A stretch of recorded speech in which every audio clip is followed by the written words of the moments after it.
नमस्कार, मी प्रतीक्षा तुम्हा सगळ्यांचं स्वागत करते माझ्या चॅनलवरती एका नवीन व्लॉगमध्ये। कसे आहात तुम्ही सगळे? आय होप सगळे मजेतच असतील। तर आज आहे प्रगट दिन गजानन महाराजांचा। तर तुम्हा सर्वांना म्हणजे माझ्या पूर्ण सबस्क्रायबरना जे आहे गजानन महाराजांच्या प्रगट दिनाच्या खूप खूप शुभेच्छा। तर इथे मी आज आता इथे आमच्या इथे गजानन महाराजांचं टेम्पल आहे, पण ते खूप जास्त लांब आहे आमच्या घरापासून। म्हणजे आम्हाला तिथे जायला 3 ते 4 तास लागणार होते आणि रिटर्नमध्ये 3 ते 4 तास। आणि तसेही यांना बरं नव्हतं आज, त्यामुळे मग आम्ही मंदिरामध्ये वगैरे काही आहे गेलो नाही। त्यासाठी जे आहे मी मस्त छान अशी आज साडी वेअर केलेली आहे। साडी खूप महाग नाही आहे, पण मला खूप आवडते ही साडी। कधी कधी असतात ना आपल्याला स्वस्त गोष्टी पण खूप आवडतात, तर तशा पद्धतीतली ही साडी आहे। आणि ह्या साडीची एक वेगळीच गोष्ट आहे, म्हणजे मी घ्यायला गेली होती एक दुसरी साडी आणि सोबत ही साडी घेऊन आली, कारण मला ही खूप आवडली आणि खूप महाग नव्हती, त्यामुळे मी घेऊन घेतली एक एक्स्ट्रामध्ये। चला, तर आज मला आता इथे नैवेद्याची तयारी करायची, त्याच्यासाठी झुणका बनवायचा होता आणि भाकर बनवायची होती। तर त्याच्यासाठी जे आहे मी इथे करायला घेतला आहे। तर त्याच्यासाठी आधी झुणका करायला घेतला, त्यामुळे इथे बेसन वगैरे घेतलं। आता खूप काही मला करायचं नव्हतं, नैवेद्यापुरतीच करायचं होतं, कारण यांना बरं नव्हतं आणि युगित हे खाणार नव्हता। यांचं थोडंसं डोळ्यांचा प्रॉब्लेम झालेला आहे, तर आज सकाळी जे आहे आम्हाला आधी हॉस्पिटलमध्येच पळावं लागलं, कारण कालपासून त्यांना डोळ्यांना खूपच जास्त त्रास होत होता। मग चष्म्याच्या दुकानात पण गेलो, पण मी म्हटलं काय नेहमी त्यांच्याकडनंच चेक करायचं, ते काही डॉक्टर थोडी आहेत जे आपल्याला एक्झॅक्टली सगळं सांगतील। तर एकदा तुम्ही हॉस्पिटलमध्ये दाखवा। तर काल रात्री तर आम्हाला कुठलंच हॉस्पिटल जे आहे ते ओपन मिळालं नाही। आज सकाळी आम्ही नंबर लावला, मग तिथे गेलो, तर तिथे आम्हाला 1.5 ते 2 तास गेले आमचे ते दवाखान्यामध्ये। पण ते काम महत्त्वाचं होतं म्हणून आधी ते पहिले आटपून घेतलं, कारण खूप जास्त त्रास होत होता यांना डोळ्याचा। मग तिथे गेलो वगैरे सगळं, आणि तिथून आल्यानंतर जी आहे मी आता हे सगळं करते आहे। तर आता त्यांनी औषध वगैरे घेतलं आहे, आता डोळ्यामध्ये सगळं टाकलेलं आहे आणि आराम सुरू आहे। आणि सोबत आता युगित पण झोपलेला आहे, तर आता निवांत मी त्याच्यासाठीच जे आहे बनवायला घेतलेलं आहे। अदरवाईज तो काही मला बनवू देत नाही, त्याचा मध्ये असते। आता त्याला सकाळी छान नाश्ता वगैरे आम्ही केलेला, तर त्याचं आता छान पोट भरून आहे, त्यामुळे तो निवांत आपला झोपलेला आहे। आता तो काही लवकर उठणार नाही। तर हे ॲक्च्युली मला सकाळीच करायचं होतं, पण आज सकाळी ते दवाखान्यामुळे जे आहे सगळं माझं राहूनच गेलं। तर आता मी म्हटलं असो, आधी ते इम्पॉर्टंट आहे। तर मग आता मी घरी आल्यानंतर मग हे सगळं छान रेडी वगैरे झालं आणि आत्ता जे आहे नैवेद्य करायला घेतला मी। तर त्याच्यासाठी जे आहे आता मला झुणका बनवायचा आहे, तर मग मी त्याच्यासाठी आधी कट करून घेतलं सगळं। झुणक्यात थोडंसं टोमॅटो आणि कांदा थोडा जास्त असला की थोडं जास्त छान वाटतं आंबटसर। त्यासाठी जे आहे टमाटर मी 2 कापून घेतले आणि 1 जो आहे कांदा कापून घेतला। इथे छान लोखंडाची कढई घेतली, त्यामध्ये तेल घातलं, त्यामध्ये आपलं जे रेग्युलर असतं ते सगळं टाकलं मी। आणि इथे थोडं पाणी पण लागतं गरम त्याच्यात। आता जेव्हापासून हे घेतलं आहे ना मी, तर मी गॅसवर पाणी बिलकुलच गरम करत नाही। कशातच टाकायचं असलं मला पाणी वगैरे, मी या कॅटलमध्येच गरम करते आणि टाकते। होतं माझ्याकडे, पण माझ्या गॅस ओट्यावर जास्त जागा नाही होत मला, म्हणून मग मी हे ठेवतच नव्हते। पण आता लागतं ते, मग 4 वेळा तिकडनं बाहेरून आतमध्ये आणावं लागतं, मग परत तिकडे नेऊन ठेवावं लागतं। मग आता मी इथे थोडीशी स्पेस म्हणजे मीच आता ॲडजस्टमेंट करते आणि याला आता इथेच ठेवून घेतलेलं आहे। तर आता गरम पाणी कधीही लागलं तर याच्यामध्येच मी करते, गॅसवर करत नाही। मग इथे आता मी एका साईडने झुणका टाकायला घेतलं, सोबतच मग भाकरीचं पीठ पण घेतलं। आता पीठ माझ्याकडे नव्हतं, कारण असं मी कधी करत नाही जास्त, ज्वारीच्या भाकरी खात नाही त्यामुळे। तर काल अचानक आता डीमार्टमध्ये गेलो होतो, तर मला तिथे दिसलं, तर मग मी तिथनं पॅकेटमध्ये जे आहे पीठ होतं, तर ते मी घेऊन आलेली आहे। आता ह्या पॅकेटच्या पिठाच्या भाकरी कशा होत्या तर काय माहिती।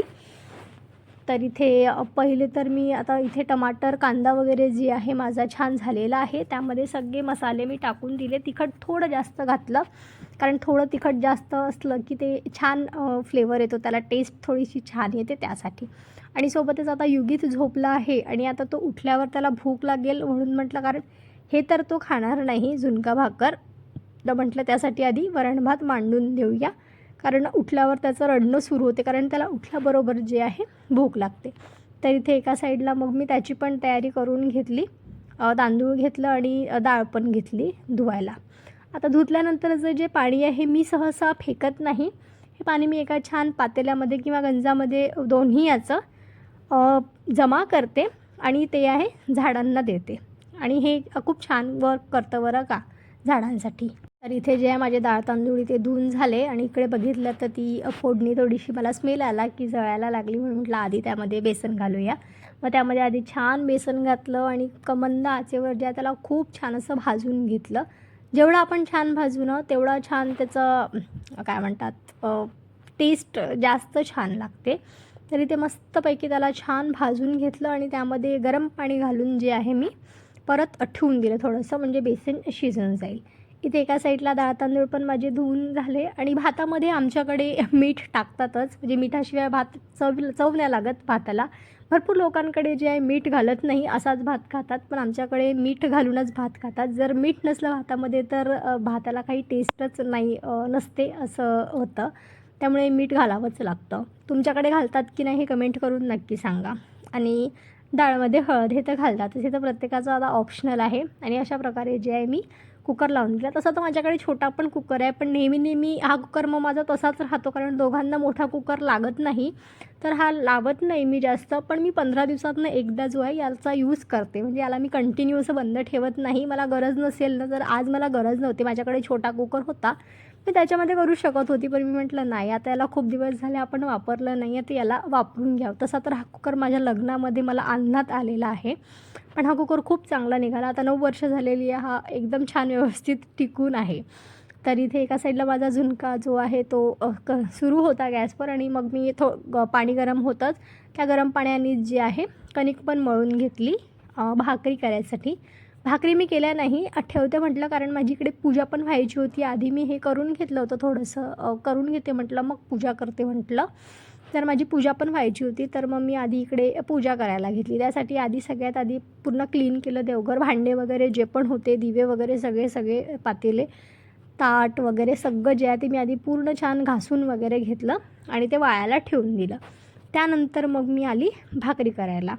भाकरी करायला आल्यानंतर मी काही खूप भिजवलं नव्हतं, 4च भाकरींचं भिजवलं होतं. एक नैवेद्याची, एखादी मी खाल्ली असती, एखादी यांनी खाल्ली असती अशी. तर इथे आता मला हातावरच्या भाकरी ज्या आहेत त्या नाही येत. आता म्हणजे मी आता इकडे यांच्याकडे म्हणजे इथे आमच्या घरी आल्यापासून आता यांना भाकरी खूप आवडत नाही. मला आवडतात, पण एवढ्याही आवडत नाही, त्यामुळे मी खूप कमी करते किंवा करतच नाही असं म्हटलं तरीही चालेल.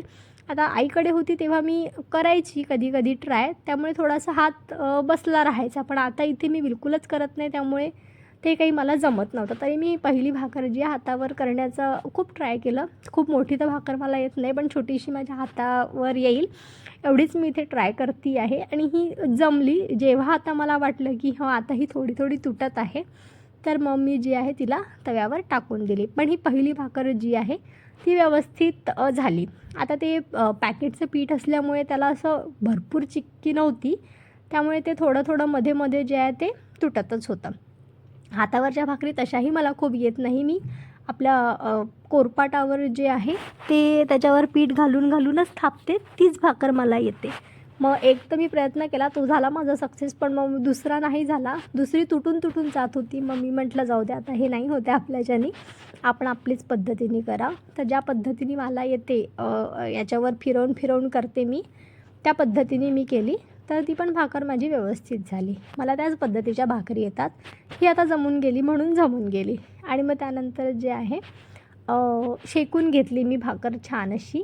आणि शेवटी जे आहे भाकर मी अशी तव्यावर थोडीशी शेकून घेते, म्हणजे थोडं फार काही कच्चं वगैरे राहिलं तर ते छान ती शिजून जाते. तर इथे गॅसवर ठेवली आणि सरुताने जे आहे ती छान भाजून घेतली. आणि अशा पद्धतीने माझी पहिली पण भाकर दुसरी रेडी झालेली होती. मग ती पण टाकून घेतली तव्यावर आणि त्याला वरतून छान पाणी वगैरे लावलं आणि जी आहे दुसरी पण शेकून घेतली. आता पहिली एवढी छान झाली नव्हती, दुसरी जास्त चांगली झाली होती. मी म्हटलं दुसरीच नैवेद्याला ठेवावं, पहिली राहू द्या. आणि आता कांदा पण ठेवतात नैवेद्यामध्ये आजच्या, तर कांदा माझ्याकडे छोटा नव्हता, खूप मोठा कांदा होता. त्याला मी खूप फोडण्याचा प्रयत्न केला, पण तो काही फुटला नाही. शेवटी मग मी म्हटलं असू दे, माझा हात खूप दुखायला लागला. मग मी म्हटलं राहू दे, हा काही आज फुटायचा नाही आपल्याच्याने. तर मग जे आहे मी नाही त्याला फोडला, तो तसाच ठेवते म्हटलं. तर इथे दुसरी भाकर जी आहे ती पण माझी झाली आणि ती मग मी ठेवली नैवेद्यासाठी. आणि आज मी सगळं साडी घालून करते आहे, तर मला एवढं जास्त अडचण होते. तशी माझी साडी तर खूप हलकी आहे, पण खरंच कौतुक आहे बायांचं, ज्या पूर्ण वेळ साडी वगैरे घालतात. जसं मी माझ्या आईला वगैरे बघितलं आहे, त्या रात्री साडी घालूनच झोपतात, उठल्यावर पण साडीच घालतात. कसं काय मॅनेज करतात काय माहिती. तर अशा पद्धतीने माझं सगळं नैवेद्य वगैरे मी काढून घेतला आणि देवाजवळ जो आहे तो ठेवून घेतला. सोबत पाणी वगैरे घेतलं आणि सगळं पाणी वगैरे फिरवून दिलं. इथे मी छान अशी रांगोळी पण काढली होती कलरफुल, कारण माझं टाईल्स जे आहे ते व्हाईट आहे, त्याच्यामुळे व्हाईट रांगोळी त्याच्यावर दिसत नाही. व्हाईट रांगोळी मी फक्त बाहेर काढते आणि इथे छान कलरफुल काढली होती. आता मला इथे आरती वगैरे पण करायची होती. मग म्हटलं सोबतच आता धूप पण दाखवूया. आता धूप मी ते काही पेटवून मी येतं ना गौरी वगैरे पेटवतात त्याच्यावर राळ वगैरे टाकतात, तर तसं नाही आहे. डायरेक्टवाला जो डीमार्टमध्ये मिळतो तोच धूप मी आणला होता, ते पेटवून घेतली आणि त्याचा पण धूर खूप मस्त आणि छान होतो. आणि सोबतच इथे छान आरती वगैरे करून घेतली. आता धूप वगैरे लावला ना की घरामध्ये खूप छान एक प्रसन्नता येते, पॉझिटिव्हिटी येते, त्यासाठी हा लावतेच मी. आणि सोबत इथे कापूर वगैरे लावून घेतला आणि इथे अशा पद्धतीने माझी आरती वगैरे पूर्ण झाली आणि अशा पद्धतीने माझी पूजा पण पूर्ण झाली. सो इथेच माझा व्लॉग जो आहे मी एंड करते आजचा. चला भेटूया पुढच्या व्लॉगमध्ये. हा व्लॉग कसा वाटला कमेंटमध्ये नक्की सांगा. आणि जर व्हिडिओ आवडला असेल तर व्हिडिओला लाईक करा, शेअर करा आणि माझ्या चॅनलला सबस्क्राईब नक्की करा.